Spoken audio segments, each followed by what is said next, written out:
Hi there, my name is Ayaz Waraj. Can you introduce yourself? Your name, please? Yeah, my name is Paul Handley. I'm currently the manager of the Hazel McKellen Academic Learning Center and library operations. Our project is basically based on the study spaces overall. First of all, I was just wondering if you could actually, maybe in a couple of sentences or something, say what an ideal study space is.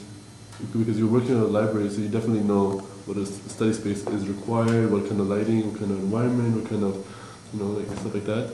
If you can maybe provide some light on that. Yeah, by all means. I think that first and foremost, it's very individual.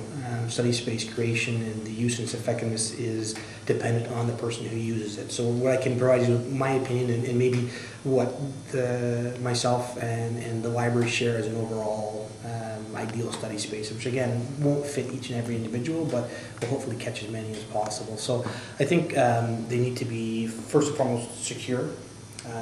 And secure in the sense that people feel safe both getting to and from the space and while they're in their space, while they're in the space itself. And you can achieve that in a couple of different manners, which also I think support the overall need or the overall creation of the space. So something along the lines of lighting. Bright spaces, but one are make them more secure, and two provide an element of security. Sight lines as well. Sight lines throughout the space and into the space. So glazing, I think, is important so people can see who's in the space, see what's going on in the space, and then when you're in that space, be able to see, again, visually see throughout the space so there aren't any hidden corners or hidden elements that otherwise someone who wanted to do something illegal could either conceal themselves or hide or could carry out that act within that more of a concealed area. I think that from what we've heard from students and some of the research that libraries perform, powers are a very important component of a study space, so that people who have laptops can easily plug in, recharge batteries, or at least have access to that power.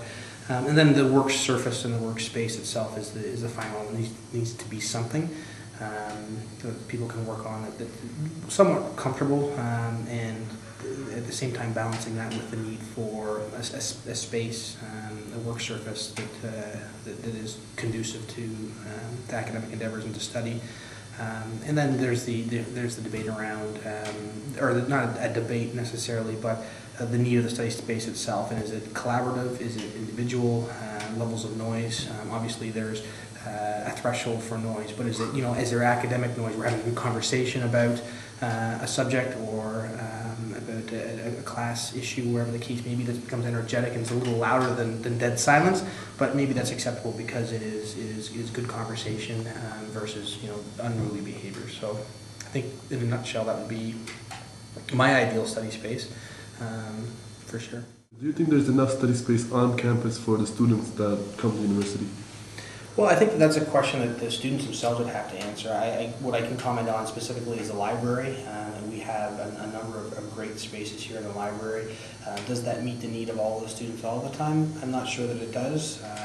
There's always a demand, I think, for more study space.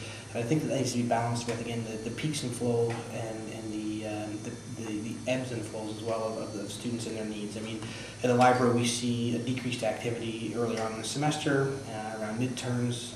We see increased need and again in exams. So if we had a space that could accommodate every student, and we had 10,000 study spaces, which would be approximately the number of students here, they wouldn't be used all the time. So you need to balance that with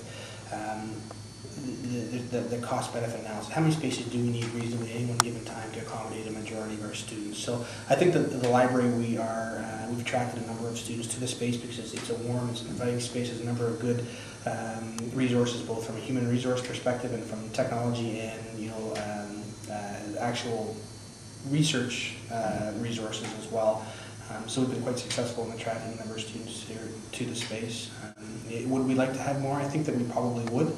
I appreciate your time. Thank you very much, and hope to keep in touch with you and let you know how our project goes. Actually, I appreciate that. I'd like to see how things turn out. Thank you. Great.